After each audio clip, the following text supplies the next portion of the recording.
It's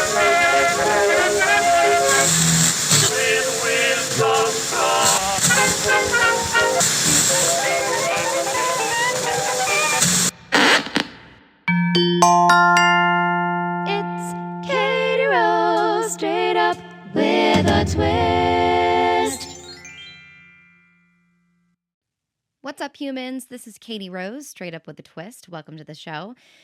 Woo! All right. I always tell people that you shouldn't start your podcast unless you are in the mood. I think it is so important to be passionate about what you're about to talk about. And a lot of times when I have guests on, I'm like, let's do it. Like, I'll even check in hours before to be like, do you feel like doing this? Because I think it matters. It matters how you're feeling in the moment to talk about a specific subject. And this subject keeps coming back, and it's obviously personal to me because of what I've been through with IVF.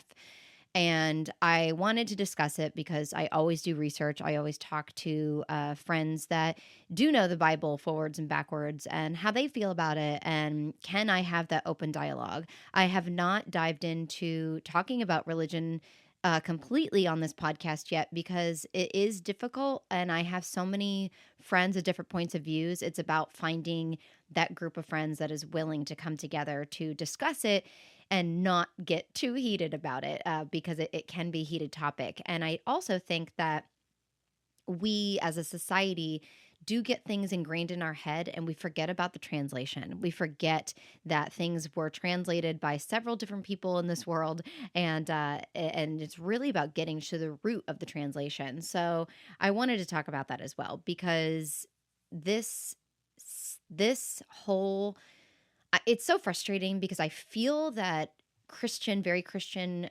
Catholic Republicans, it's like they need something to bitch about. I feel bad for them. I do. I feel bad that you get more excitement and joy in your life when you are fighting about other people and not trying to find resolutions.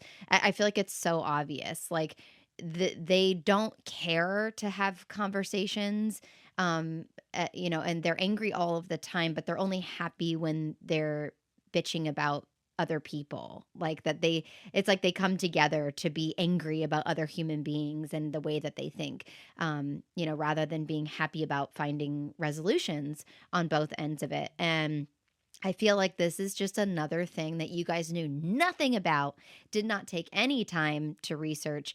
And not all of you, I hate that when we speak today, we have to sit there and be like, not every single Republican in the world.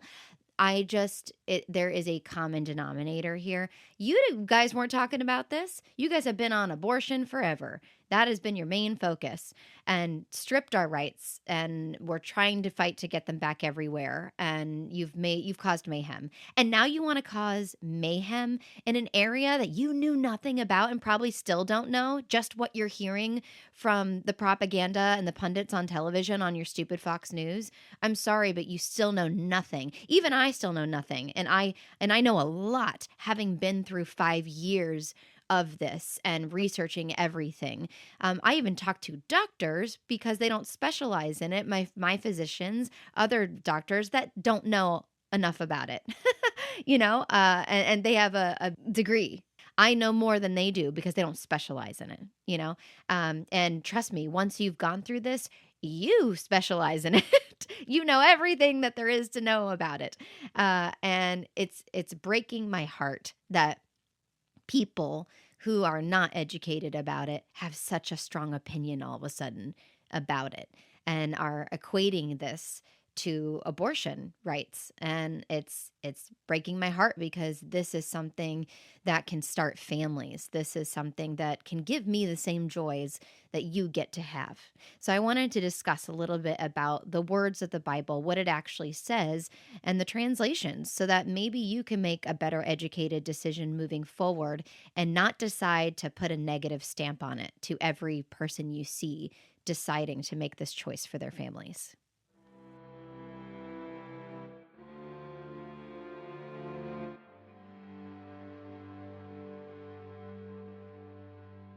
First of all, the Bible was written in Hebrew, Greek, and Aramaic. And like I said, there is no direct translation of the word embryo in any of those languages.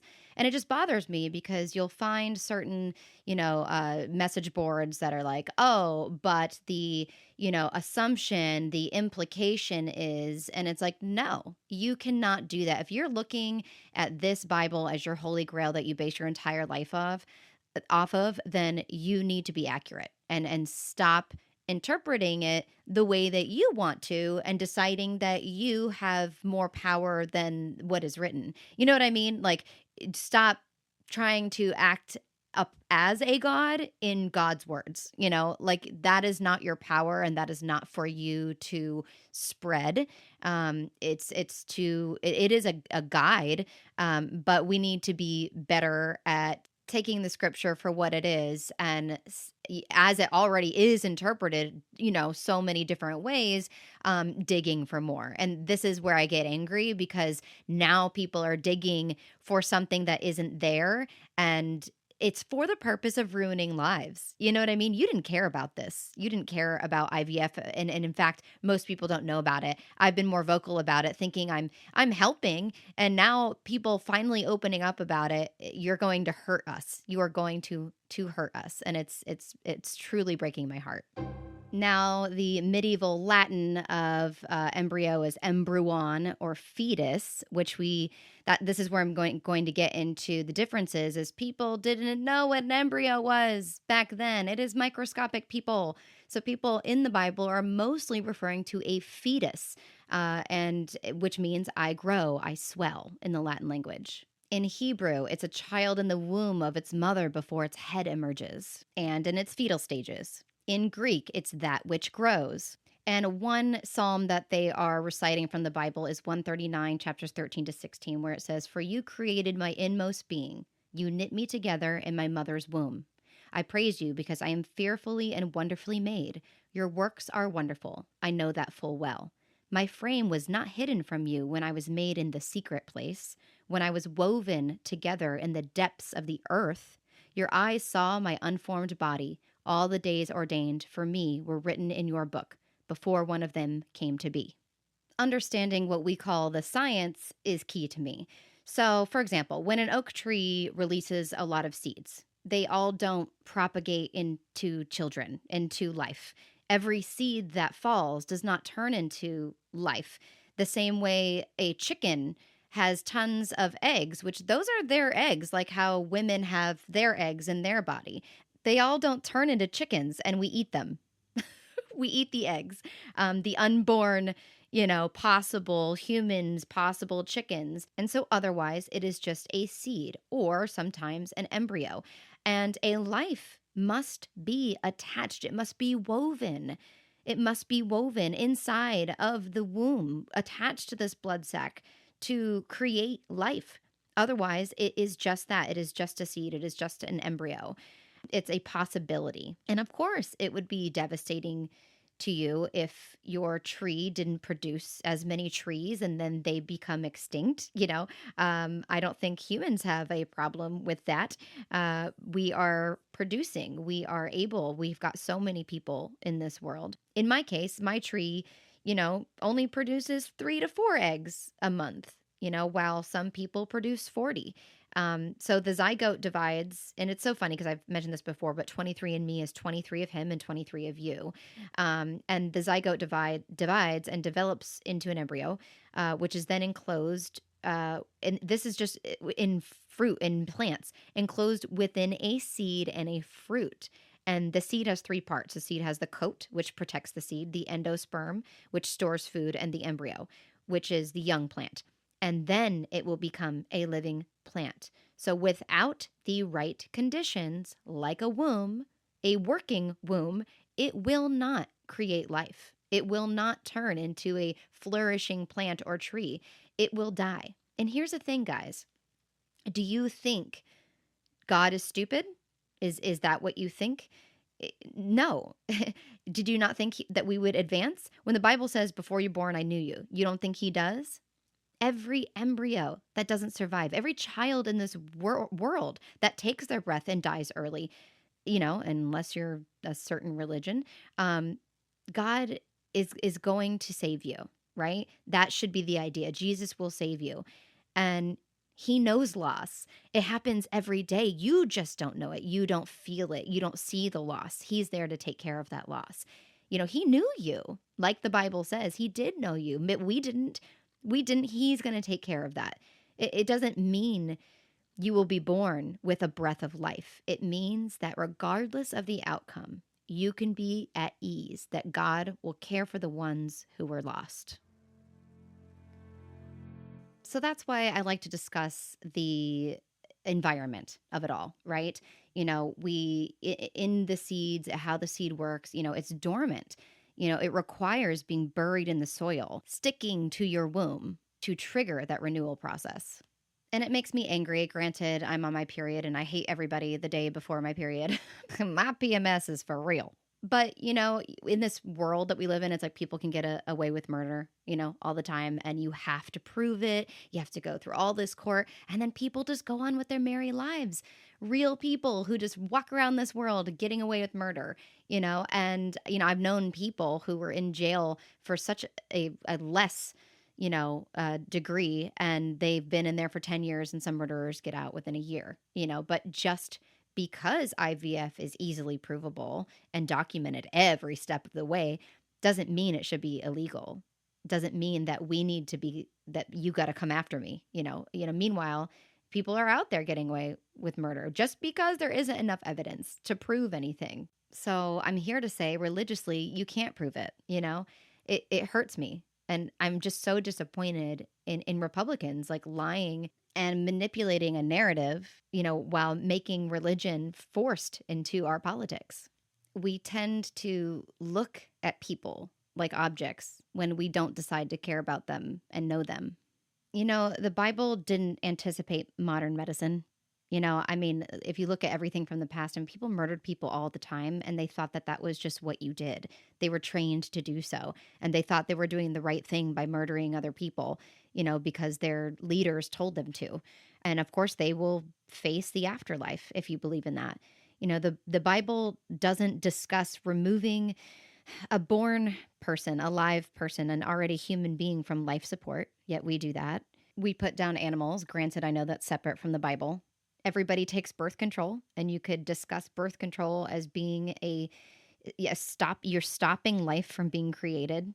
And with ectopic pregnancies and emergency abortions, we are talking about sacrificing a human for a fetus and not realizing that they're both going to die anyways. People are like, I've mentioned this before. Oh, well, if that's God's will, then I guess both the mother and the child must die. And it's like, okay, well, what about cancer treatments? So they should just die too. I talked about this already. But we talk about the breath. That's when people decided life is, your first breath. God's breath, the Spirit's breath, depending on, what you're reading in the Bible. But all it really says is that God knows who you are before you're born, not that you have to be born.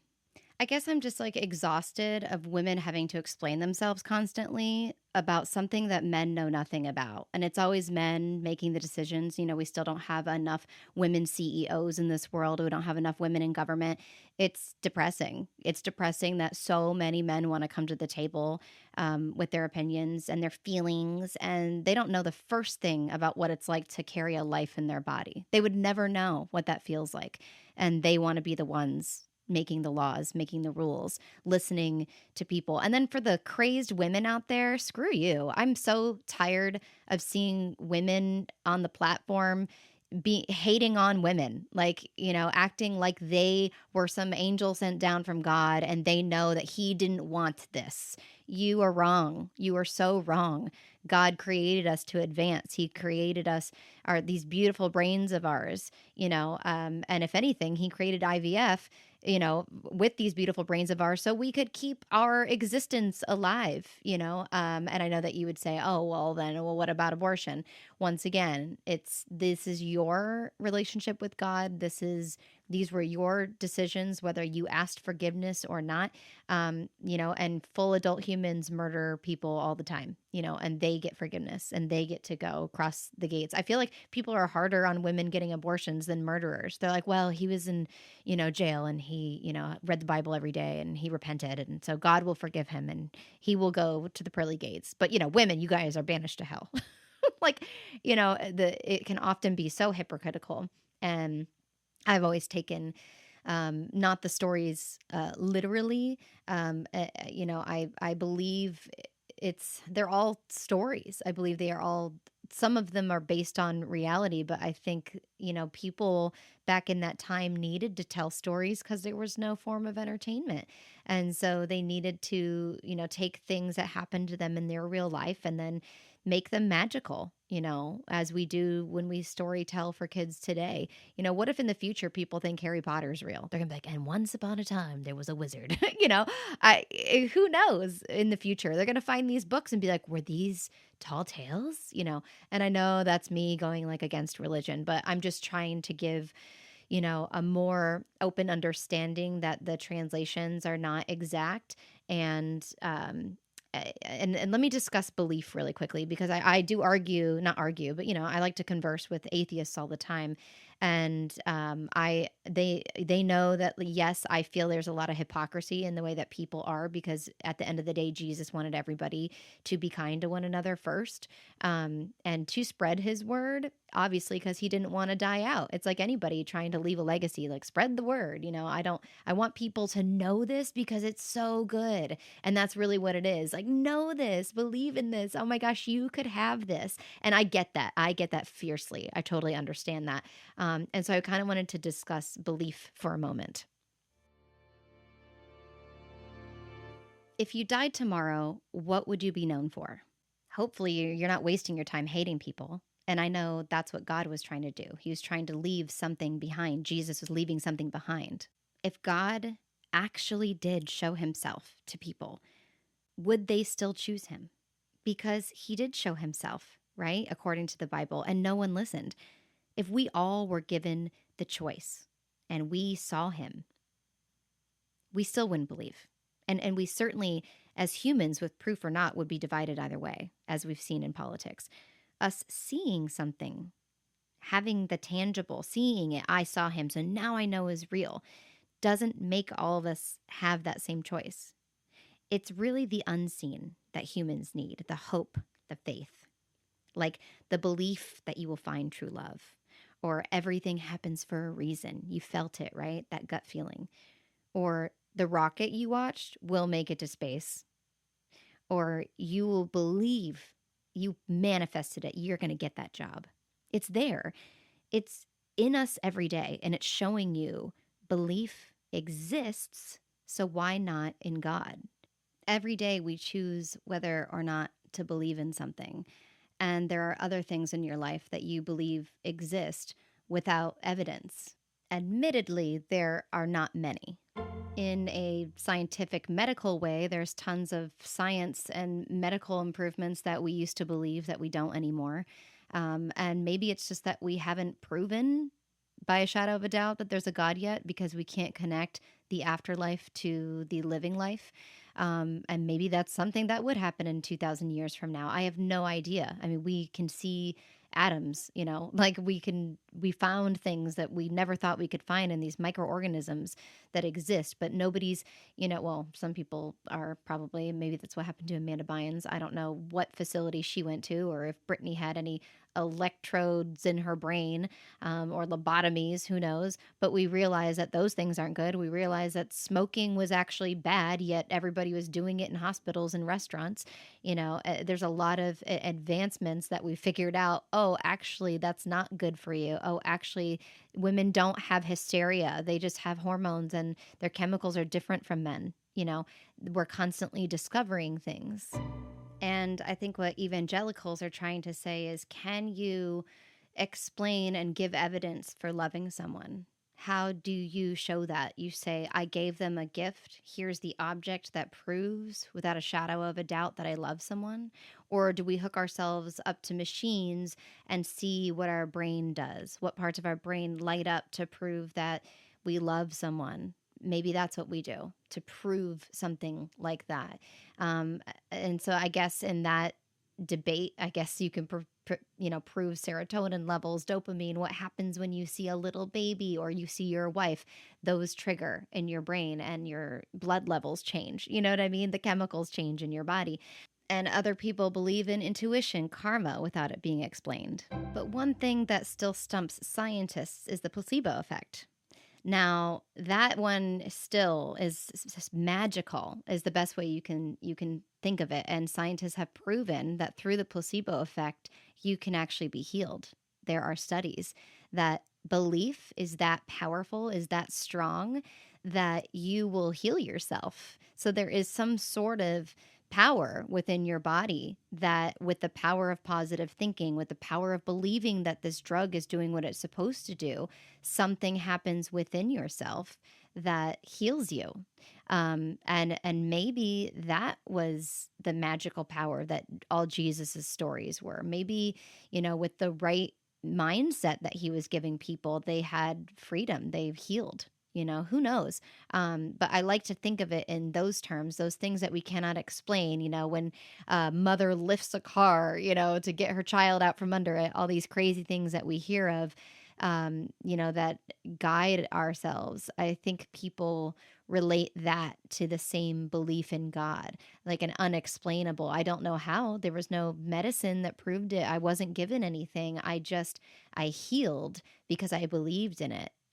And how magical would that be that was as simple as it is having the belief in the good, the belief in the power to heal, the belief in, the afterlife. I mean, I think that's good enough, right? If you truly believe in something rather than negativity, maybe it really is about the last thing that you're thinking about before you pass away, that pushes you, that good energy, right? We're all made of energy, into that afterlife. And why not have that? If you're going to decide, which one do you want to, if it's a placebo, do you want to live in this negative placebo or the positive placebo? I think I'm going to pick the positive one, rather than just being a negative a-hole before I die.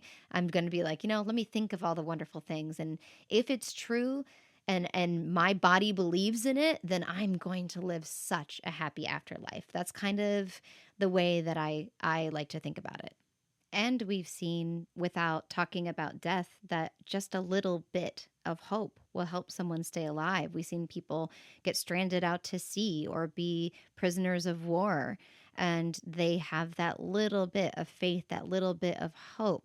And it's with everything else around you saying no, and I know that people just say, well, we're humans. That's the willpower. That's just born within us. It's fight or flight, and it's survival kicks in. But what about that can you really explain how it's happening?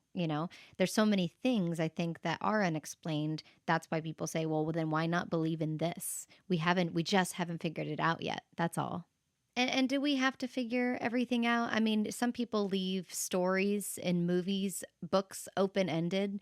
Why can't we have a little bit of fun, magical, mysticalness to life? We don't have to figure everything out. We just need to be good while we're here, and feel good. To me, every day for me is about how I feel. And especially as of late, I did gain a little bit of weight from the IVF, and it's been really hard for me to get it off. Plus, I'm like turning 40, and it's just like, oh my God, this is getting harder. And I've just decided to take care of myself and try different things. I'm even trying acupuncture, and I know it's a pseudoscience, but I'm like, you know what?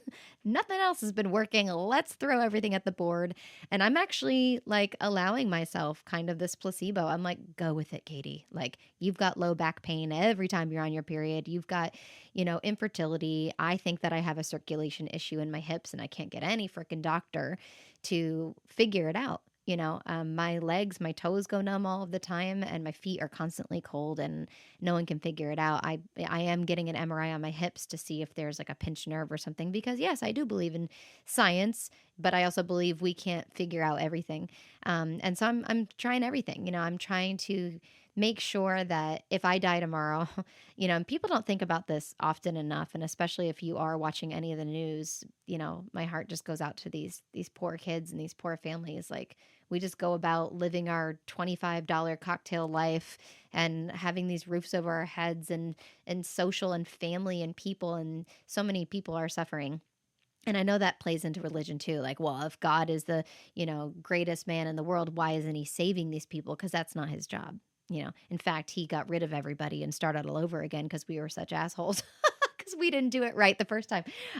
Different things in the Bible, different stories to be told. And obviously everything can be taken out of context. But I've chosen, especially with the things that I was not given, to focus on the things that I do have and to find people that want to surround themselves with me.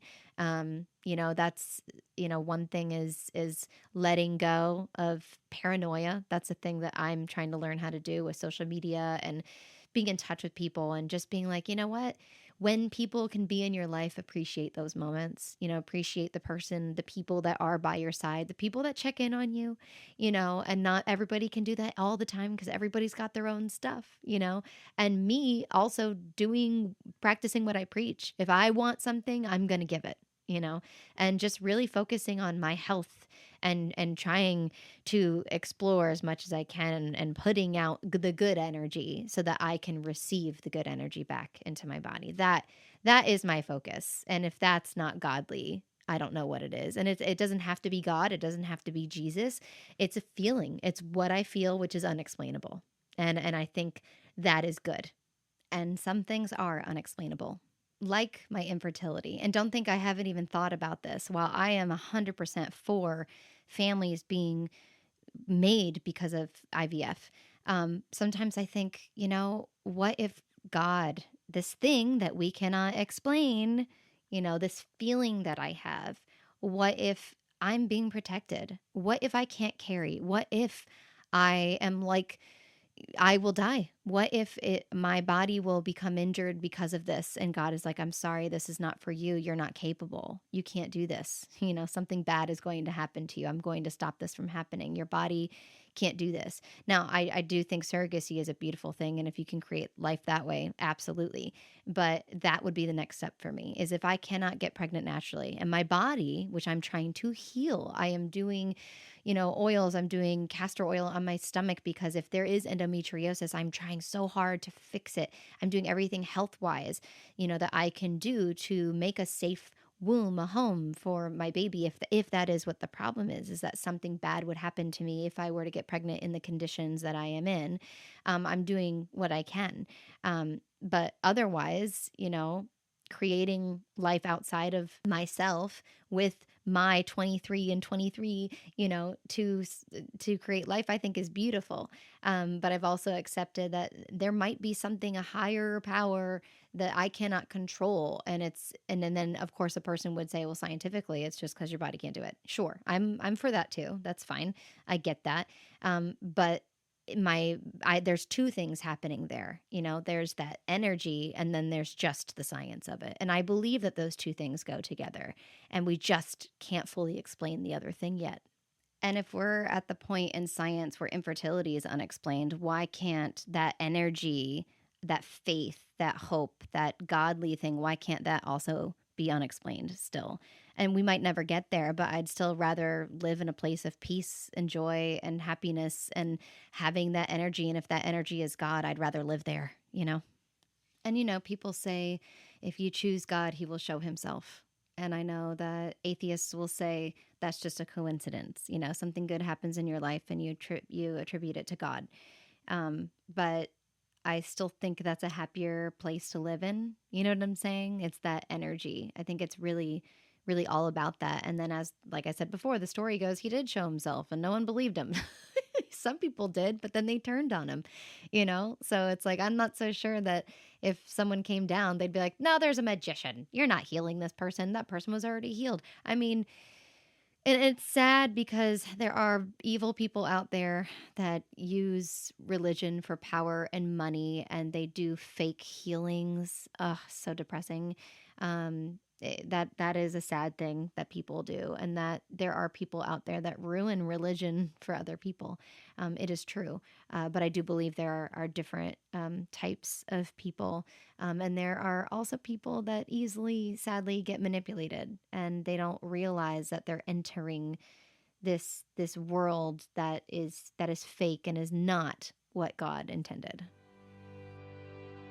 All right, guys, that concludes this episode. I really do believe that the secret to change isn't fighting for the old, but it's building the new. We can learn from our past, we can learn from history, but we have to be able to progress and move forward. If anything, I hope I gave you some food for thought today. Thank you guys so much for listening. This has been Katie Rose, served straight up with a twist. If you haven't already, please hit that subscribe button and let a friend know about the show. And if you're really feeling generous, rate it 5 stars. I also love having guests on my show, so if there's a topic that you want to chat about, contact me on my Facebook page at Katie Rose, straight up with a twist, or now you can directly text me straight from the episode in the details section. Just click on the link provided. Thanks so much for joining, and tune in week to week with some more Katie Rose, straight up with a twist.